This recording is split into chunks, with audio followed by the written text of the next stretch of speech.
Okay, welcome to part 2, shading with charcoal. So we're going to work on the other half of our drawing. I've got my value scale there for reference, blending stump. I've got my pink pearl eraser. I have my my kneaded eraser. If it's really dirty, you can just knead it together to clean it. And then we've got a variety of different types of charcoal. I have stump charcoal or stick charcoal, vine charcoal, our black charcoal pencil, and then a white charcoal pencil. So if you would like the stump charcoal or the vine charcoal, you are more than welcome to stop by. Vine charcoal is very, very brittle. So when you draw with it, it's going to be very light. And we mainly use vine charcoal as kind of like a pre-sketch type of thing. So you'll see as I'm laying it down on the paper there, it's really easy to kind of wipe it all away. So that's why we like to start with this. So we're going to start this a little bit differently than before. I'm going to use my charcoal and I'm going to cover the entire drawing surface until I reach like a mid-scale gray. So I'm looking for that middle gray tone, like a 5. I'm just going to fill in the whole background. You can do this really lightly with your charcoal pencil. Just make sure that you're not drawing in too dark, because then it's going to be hard to lift out that charcoal afterwards. So we're going to do what's called a reductive drawing, where you start off with a darker background and then you use your eraser to lift out those darker values. So I'm going to actually lift out my brightest highlights first. You can see I'm using a tissue here. You can use a tissue, paper towel, chamois, whatever you have around, to kind of push that charcoal, vine charcoal, into the paper. Again, if you're using just your charcoal pencil for this, don't push too hard, okay? So I'm matching it there to level 5 on the value scale.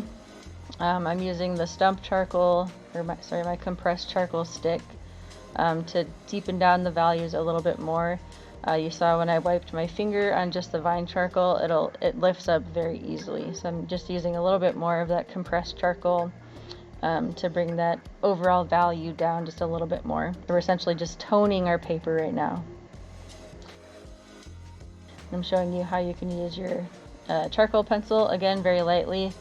Hold it at the very edge of the pencil so you have less pressure that's being pushed down on it. So I'm bringing back my photo reference, lining them up, and again, we're just completing this half of the picture in charcoal. So you should have one half with graphite, one half with charcoal. So I'm going to get my eraser ready, and I'm pointing out where my brightest highlights are. So I'm looking for like those 1, 2, and 3 step values on my value scale.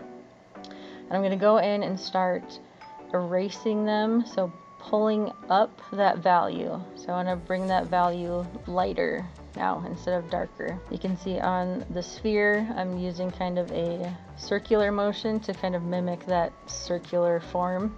I'll keep going in and lifting it out until I get it back to kind of the whiteness of that paper. And you'll see what we'll end up using our white charcoal to kind of bring back those really, really bright highlights too. So I'm working on the top of that cube right now, as well as the side, just pulling it out. And then I'll move on to the cylinder over there. You're gonna notice right away that charcoal is very, very messy. Definitely a lot more messy than graphite pencil. But the reason why I like charcoal so much more is because you get those really, really dark, velvety values. I'm pointing out reflected light there. Make sure that you are including the reflected light on these. You can see on the corner of that cylinder where I just lifted it out, some of the reflected light where the cast shadow is. So you should see that light reflecting off the table and hitting that object. So I'm just going to go in and kind of pull out where those reflected lights are. I'm going back in with my vine charcoal, and I'm going to pick out my darkest values now.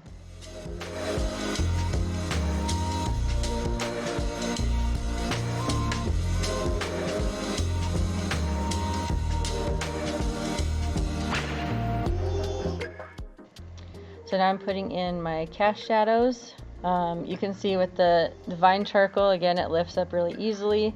So once I get into a point where I'm pretty happy with my dark values, I'll start going in with my charcoal pencil. And I'm going to start deepening down those values. And the beauty of this too is, once again, you can see that this is very rough. It's not very pretty. It's a little bit messy. That's the beauty of charcoal drawings.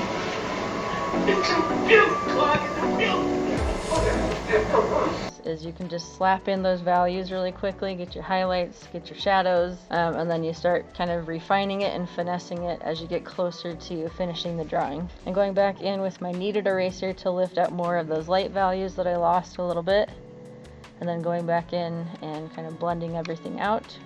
And then the fun part that's kind of satisfying to me is placing in that super dark background on the table, so that 9 value, and that really helps, you know, bump up the contrast on that side of the cylinder, and it really helps push it forward so it looks more like a 3-dimensional object. It's cool to start off with something very 2D, very flat, just contour lines, and then building up values to make them look like they're actually 3-dimensional.